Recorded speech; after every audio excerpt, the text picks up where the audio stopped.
नमस्कार किसान साथी, मैं वीरेंद्र सिंह कछवाहा आप सभी का एग्री हेल्प डेस्क में स्वागत करता हूं। आपको बता दें कि जिस प्रकार से ट्रेडिंग्स कंपनी है, एफपीओ है, कैसे ट्रेडिंग कर सकता है, एफपीओ किस तरह से आगे बढ़ सकता है।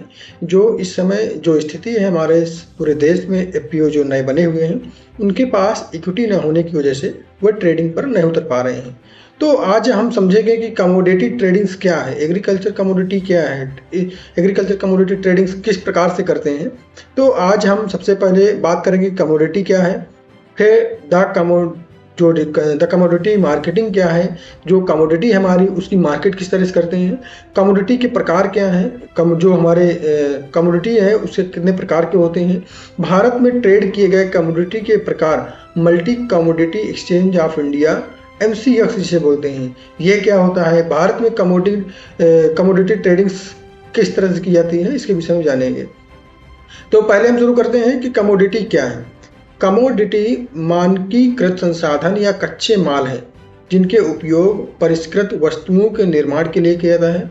कार्रवाई योग्य दावे और धन को छोड़कर इससे हर प्रकार की चल वस्तु के रूप में वर्गीकृत किया जा सकता है, जिसे खरीदा और बेचा जा सकता है। वस्तुओं की गुणवत्ता परिवर्तनीय हो सकती है, लेकिन उन्हें विभिन्न उत्पादकों के कुछ मानदंड पर काफी समान होना चाहिए।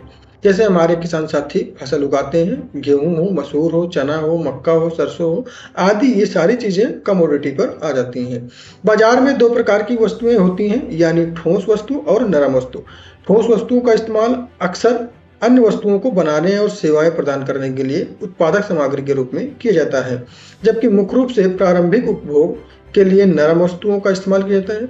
धातुओं और खनिज जैसे उत्पादक सामग्री को कठोर वस्तु के रूप में वर्गीकृत किया जाता है, जबकि चावल और गेहूं जैसे कृषि उत्पाद नरम वस्तु हैं। जैसा कि हमारे किसान साथी भी हैं, जो जैसे कि ठोस वस्तु और नरम वस्तु की बात की गई है, तो ठोस वस्तु में जैसे आपका लोहा हो गया, चांदी हो गई, आयरन हो गया, तो इस तरह की जो जिंक हो गई, ये सारी चीज़ें ठोस में आती हैं। और नरम वस्तु जो किसान उत्पादन करता है, जिसका उपभोग तुरंत हो जाता है, तो जैसे गेहूं हो गया, चना हो गया, मसूर हो गया, चावल हो गए, ये सारी चीज़ें आपकी नरम वस्तु के रूप में आ जाती हैं। वस्तुएं प्रत्यक्ष बाजार या एक्सचेंज पर ट्रेड की जाती हैं।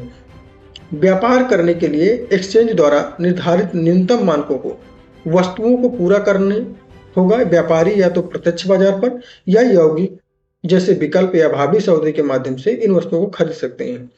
कमोडिटी ट्रेडिंग्स पारंपरिक प्रतिभूतियों परे सम विभाग भी वर्गीकरण प्रदान करता है, और चूंकि कमोडिटी की कीमत स्टॉक के विपरीत दिशा में चलती है, इसलिए निवेशक मार्केट के अस्थिरता की अवधि के दौरान कमोडिटी ट्रेडिंग में भाग लेता है।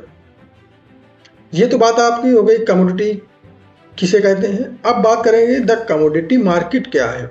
जो कमोडिटी है उसका मार्केट किस तरह से की जाती है। तो किसी अन्य मार्केट के समान कमोडिटीज मार्केट या तो भौतिक या आभासी स्थान है, जहां इच्छुक व्यक्ति है या पार्टियां हैं, वर्तमान में कंपनियां हैं, एफपीओज हैं, या भविष्य की तिथि पर कमोडिटी कच्चे या प्राथमिक उत्पाद को ट्रेड कर सकती हैं।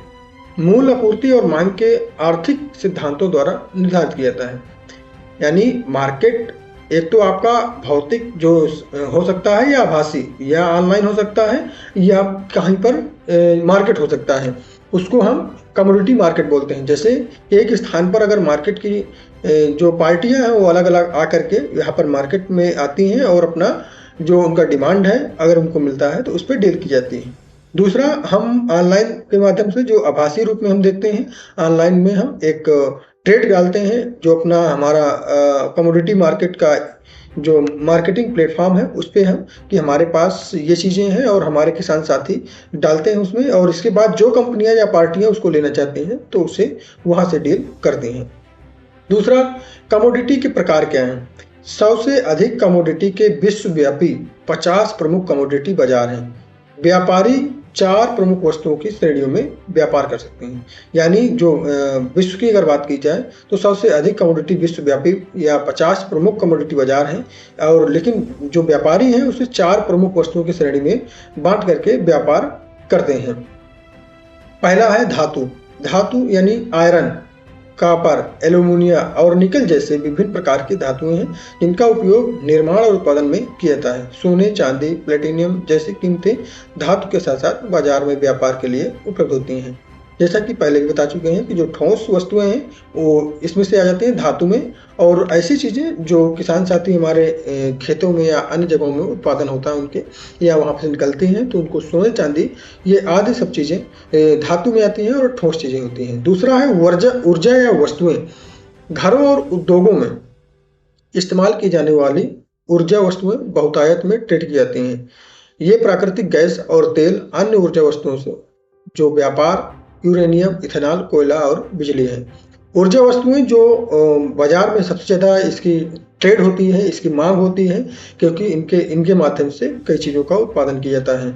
उसी में से जैसे प्राकृतिक गैसें हैं, जैसे CO2 है, NH4 है, ऐसी कई गैसें हैं जिनको बाजार में इनकी मांग होती है। और तेल जैसे पेट्रोल है, डीजल है, इन सब चीज़ों की बहुत ही मांग होती है। इथेनॉल का भी इस समय ज़्यादातर यूज होने लगा है। अपने देश में भी इथेनॉल प्लांट भी लगने लगे हैं, जो किसान साथियों का जो शुगर केन है उसके माध्यम से भी इथेनॉल निकाला जा रहा है।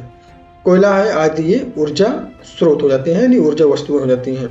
अब बात आती है तीसरे में, जो कृषि उत्पाद कहलाता है, कृषि वस्तुएं कहलाती हैं। जैसे घरों और उद्योगों में इस्तेमाल की जाने वाली ऊर्जा वस्तुएं बहुतायत ट्रेड में की जाती थी, उसी तरह से कृषि वस्तुएं यानी कि कमोडिटी मार्केट में विभिन्न प्रकार के कृषि और पशुधन उत्पाद का व्यापार होता है।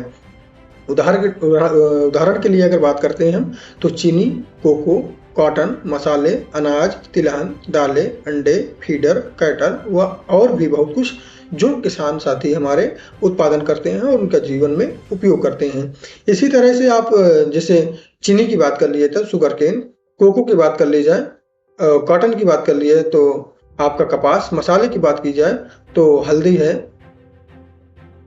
और साथ में जो जीरा है, और इसी तरह कई जो मसाले हैं वो अनाज में आ गया, जैसे गेहूं, चावल, दाल, ये आदि चीज़ें जो हैं कृषि वस्तुओं का मार्केट में आ जाता है और इसे कृषि वस्तु के कमोडिटी कहलाती है।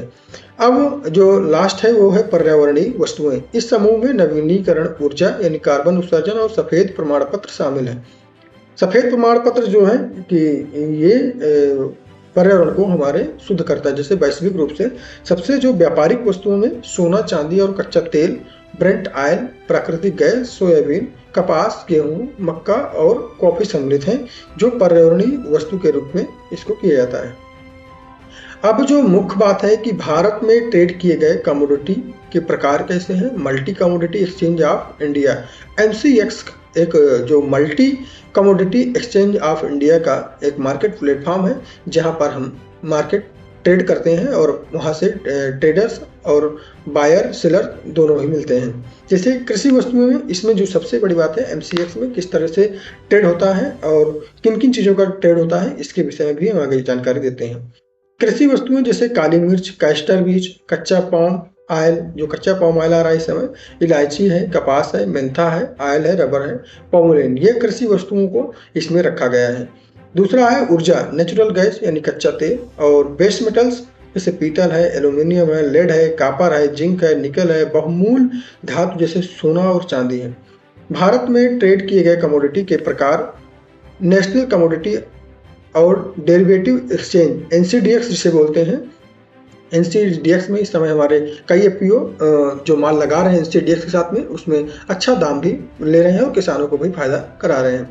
NCDEX जो नेशनल कमोडिटी और डेरिवेटिव एक्सचेंज मार्केट है, एक अनाज लेता है और दालें भी लेता है, जो मकई खरीफ में, दक्षिण मकई रबी में, बार्ली, गेहूं, चना, चंद्रधान, बासमती, ये सारी चीज़ों को, हमारा अनाज को और दालों को ये NCDEX खरीदता है। नरम जैसे चीनी को भी खरीदता है। फाइबर्स में कपार, ग्वार बीज, ग्वार, गम आदि को खरीदता है। मसाले, मिर्च, जीरा, हल्दी, धनिया, तेल और तेल के बीज, कैस्टर बीज, सोयाबीन, सरसों के बीज, कॉटन सीड ऑयल के सीड केक, रिफाइंड सोया ऑयल, कच्चा पाम ऑयल, ये सारी चीज़ों को ट्रेड NCDEX करता है। भारत में कमोडिटी ट्रेडिंग्स कानूनी इकाई जो मानकीकृत वस्तु संविदा और अन्य संबंधित निवेशों, उत्पादों जैसे व्यापार वस्तुओं के नियमों और प्रक्रियाओं को निर्धारित करती है, विनियमित करती है और लोगों को ये लागू कराती है।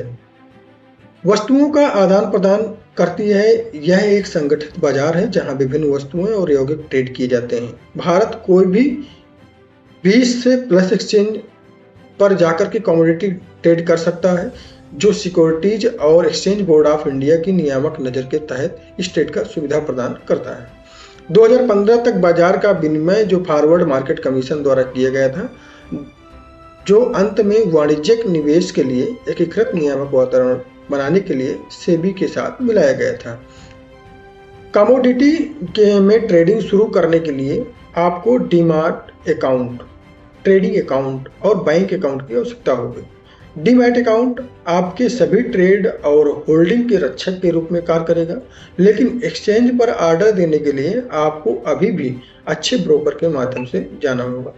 भारत में 6 प्रमुख कमोडिटी ट्रेडिंग एक्सचेंज हैं, जैसे कि national multi commodity exchange India NMCE, national commodity and derivative exchange जो आपका NCDX है, और multi commodity exchange of India जो MCX है, इंडियन कमोडिटी एक्सचेंज ICEX है, और national stock exchange NSE, Bombay stock exchange BSE बोलते हैं। कमोडिटी मार्केट कैसे काम करता है इसके विषय में भी थोड़ा जान लेते हैं। मान लीजिए कि आपने प्रत्येक 100 ग्राम के लिए MCX पर 72,000 पर गोल्ड फ्यूचर कॉन्ट्रैक्ट खरीदा है। गोल्ड का मार्जिन MCX पर 315% है, इसलिए आपको अपने सोने के लिए 2,520 का भुगतान करना होगा। मान लीजिए कि अगले दिन सोने की लागत प्रति 100 ग्राम में 73,000 तक बढ़ जाती है, तो कमोडिटी मार्केट से लिंक किए गए बैंक अकाउंट में 1,000 जमा कर दिया जाएगा। मान लें कि कुछ दिन बाद यह 72,500 तक गिर जाता है। इसके अनुसार 500 आपके बैंक अकाउंट से निकाल दिए जाएंगे। कमोडिटी ट्रेडिंग के साथ अधिक लाभ प्राप्त करते समय कमोडिटी में ट्रेडिंग से जुड़े जोखिम भी अधिक होते हैं, क्योंकि मार्केट में उतार चढ़ाव आम है। जैसा कि अभी एक तरह से कमोडिटी मार्केट को आप समझ सकते हैं कि अगर बाजार में इस समय जो मक्का है 2200 में है, और आपने कमोडिटी मार्केट पर जो वहां का रेट है 2210 का है, अगर आपने लगा दिया है तो आपके जो 2210 है तो आपके अकाउंट में 10 रुपए जमा कर दिया जाएगा। बाय द वे अगर इसका घटता है तो आपके अकाउंट से उतना काट लिया जाएगा। तो कमोडिटी मार्केट एक फ्यूचर मार्केट कह सकते हैं। इसमें एक उतार चढ़ाव के मार्केट के उतार चढ़ाव के हिसाब से इसमें बोली लगती है और काम करते हैं। कमोडिटी मार्केट के प्रकार। कमोडिटी मार्केट आमतौर पर कमोडिटी ट्रेडिंग या तो डेरिवेटिव मार्केट या तो प्रत्यक्ष बाजार में होता है। पहला है जिसे प्रत्यक्ष बाजार को कैश मार्केट या फिजिकल मार्केट के रूप में भी जाना जाता है, जहां ट्रेडर भौतिक कमोडिटी का आदान प्रदान करते हैं और यह भी तुरंत डिलीवरी के लिए किया जाता है। हमारे देश में अभी भी ज्यादातर प्रत्यक्ष बाजार यानी कैश मार्केट या फिजिकल मार्केट ही चलते हैं, और हमारे किसान साथी भी यही फिजिकल मार्केट को ही जानते हैं, और हमारे FPO भी अभी तक फिजिकल मार्केट को भी जाने हैं। लेकिन अब सरकार का जो मानना है कि सरकार चाहती है कि अब सारे के सारे जो भी हैं वो अब इंटरनेट पे आ जाए और सारी इन चीजों को अब ऑनलाइन के थ्रू भी आप काम कर सकें। भारत में डेरिवेटिव मार्केट के 2 प्रकार के कमोडिटी डेरिवेटिव शामिल हैं, एक तो फ्यूचर और फॉरवर्ड। ये डेरिवेटिव कॉन्ट्रैक्ट स्पॉट मार्केट का उपयोग अंतर्निहित एसेट के रूप में करते हैं और वर्तमान में सहमत कीमत के लिए भविष्य में इसका मालिक नियंत्रण करते हैं। अनुबंध समाप्त होने पर कमोडिटी या परिसंपत्ति की को भौतिक रूप से डिलीवरी किया जाता है। आगे और भविष्य के बीच मुख्य अंतर यह है कि आगे काउंटर पर कस्टमाइज और ट्रेड किया जा सकता है, जबकि भविष्य एक्सचेंज पर ट्रेड किए जाते हैं और मानकीकृत होते हैं। कमोडिटी फ्यूचर्स कॉन्ट्रैक्ट क्या है? ये एक सबसे बड़ा जो सवाल है कि कमोडिटी फ्यूचर कॉन्ट्रैक्ट क्या है, जो NCDX कई FPO के साथ में और किसानों के साथ में भी ये चीजें करता है। तो कमोडिटी फ्यूचर्स कॉन्ट्रैक्ट वह अनुबंध है कि ट्रेडर एक निश्चित समय पर पहले से निर्धारित दर अपनी कमोडिटी की एक निश्चित राशि खरीद या बेचेगा। जब कोई व्यापारी भविष्य के संविदा खरीदता है तो उन्हें कमोडिटी की पूरी कीमत का भुगतान करने की आवश्यकता नहीं होती है। इसके बजाय वे मूल बाजार या मूल का पूर्व निर्धारित प्रतिशत का अंतर का भुगतान कर सकते हैं। कम अंतर का अर्थ होता है कोई भी व्यक्ति मूल लागत के एक अंश को खर्च करके बड़ी मात्रा से सोने जैसी कीमत जैसे धातु के लिए या फ्यूचर कॉन्ट्रैक्ट खरीद सकता है। दूसरे जैसे अभी कमोडिटी की बात करते हैं और फ्यूचर कॉन्ट्रैक्ट की बात करते हैं, तो किसान जब खेत में अपनी बुआई कर देता है तो उसी समय फसल को देख करके एनसीडीएक्स है और इसके साथ में कई कंपनियां भी हैं जो पहले से फ्यूचर कॉन्ट्रैक्ट करके उसका रेट लगा देती हैं और उस रेट के हिसाब से उसको पैसा दे दी जाती है। फिर वो चाहे मार्केट में उसका रेट बढ़े या घटे, उनसे मतलब नहीं होता है। कमोडिटी मार्केट के प्रतिभागी कैसे हैं? सट्टेबाज, एक शब्द आता है सट्टेबाज। सट्टेबाज हेजर के साथ कमोडिटी मार्केट को चलाते हैं। कमोडिटी की कीमतों का निरंतर विश्लेषण करके वे भविष्य की कीमत के मूवमेंट की पूर्वानुमान लगा सकते हैं। उदाहरण के लिए अगर पूर्वानुमान यह है कि कीमतें अधिक हो जाएंगी तो ये कमोडिटी फ्यूचर कॉन्ट्रैक्ट खरीदेंगे और जब कीमतें वास्तव में अधिक हो जाती हैं तो वे उपरोक्त कॉन्ट्रैक्ट को उनके द्वारा खरीदे गए खरीद से अधिक कीमत पर बेच सकते हैं। इसी प्रकार अगर भविष्यवाणी कीमतों में गिरावट को दर्शाती है तो कॉन्ट्रैक्ट बेचते हैं और उन्हें कम कीमत पर वापस खरीदते हैं। इस प्रकार लाभ उठा सकते हैं और क्योंकि वे माल के वास्तविक उत्पादन में या अपने व्यापार की डिलीवरी में रुचि नहीं रखते हैं, इसलिए वे अधिकांशतः नकद निपटान भविष्य के माध्यम से निवेश करते हैं जो मार्केट अपनी उम्मीदों के अनुसार उन्हें काफी लाभ प्रदान कर सकती है। एक शब्द आया था हेजर। हेजर क्या होता है? हेजर निर्माता और उत्पादक आमतौर पर कमोडिटी फ्यूचर मार्केट की मदद से अपने जोखिम को दूर करते हैं। उदाहरण के लिए अगर कटाई के दौरान कीमतों में उतार चढ़ाव होता है और गिरता है तो किसानों को नुकसान होना पड़ेगा। इस घटना के जोखिम को दूर करने के लिए किसान भविष्य का संविदा ले सकते हैं। इसलिए जब स्थानीय बाजार में कीमतें गिरती हैं तो किसान भविष्य के बाजार में लाभ उठा करके नुकसान की भरपाई कर सकते हैं। इसके विपरीत अगर भविष्य के बाजार में कोई नुकसान होता है तो स्थानीय बाजार में लाभ उठाकर इसे क्षतिपूर्ति की जा सकती है। कमोडिटीज का इस्तेमाल मुद्रास्फीति के खिलाफ हेज के रूप में किया जा सकता है। चूंकि कमोडिटी की कीमत अक्सर मुद्रास्फीति के रुझान को दर्शाती है, इसलिए निवेशक अक्सर इन्फ्लेशन के समय अपना फंड को सुरक्षित करने के लिए उपयोग करते हैं, क्योंकि मुद्रास्फीति के कारण होने वाले नुकसान को कमोडिटी की कीमतों में वृद्धि के कारण समायोजित किया जा सकता है। तो कुछ इसी तरह से कमोडिटी के निवेश करना चाहिए। फ्यूचर कॉन्ट्रैक्ट जो है कमोडिटी ईटीएफ है, एक एक्सचेंज ट्रेडिंग फंड है कि शेयर खरीदना चाहिए। कमोडिटी शेयर भी है, कमोडिटी शेयर भी ले सकते हैं। लेकिन किसान साथियों को इस चीज़ के लिए विशेष ध्यान रखना चाहिए कि किसान साथी जब भी कोई भी ट्रेडिंग करते हैं तो उसका विशेष ध्यान रखें। कमोडिटी को ब्रोकर कैसे चुनें? एक तो सबसे बड़ी बात है कि हमको ब्रोकर कहाँ मिलेंगे, कैसे ब्रोकर मिलेंगे जो हमें उस मार्केट तक या कमोडिटी को बेचने तक को ले जाए, वहां तक ले जाए। विश्वसनीयता और अनुभव अच्छे ब्रोकर का प्रभाव चिन्हित करता है। प्रस्तुत की गई सेवाएं के को वर्गीकरण, सक्रिय ग्राहक सहायता टीम और वित्तीय सलाह, मार्जिन प्रोसेसिंग प्रैक्टिस के आधार पर ब्रोकर चुनें और केवल उनके शुल्क पर ही नहीं। ब्रोकर के साथ साइन अप करने से पहले निवेशक को उनके प्लेटफॉर्म की जांच करनी चाहिए जिनके माध्यम से निवेश लाइव हो रहे हैं। नौसिखिए निवेशक के लिए एप्लीकेशन या मीडिया का प्रदर्शन करने की सलाह दी जाती है। आशा है कि हमने आपके प्रश्नों का उत्तर कमोडिटी ट्रेडिंग क्या है इसमें सब कुछ बता दिया है। अब किसान साथी इसको जाने और अपना जो बिजनेस है उसको शुरू करें। और कमोडिटी का भी जो सवाल था वो कमोडिटी भी पूर्ण हो गई। अब किसान साथी इस कमोडिटी के जो सवाल को है इसको अच्छी तरह से समझ लें और किसान साथी कमोडिटी करना, एफपीओ को कमोडिटी कराना, एफपीओ के जो किसान साथी हैं वह कर्मचारी हैं, डायरेक्टर हैं, कमोडिटी किस तरह से की जाती है इस चीज़ को भी अच्छी तरह से जानें। हमारी ये वीडियो आपको अगर अच्छी लगी है तो आप दूसरे एफपीओ को या कंपनी को, ट्रेडिंग कंपनी को शेयर करें और साथ ही इसको बेल आइकन दबाएं जिससे कि हमारी जो नई वीडियो है आपको समय से पहुंचती रहे।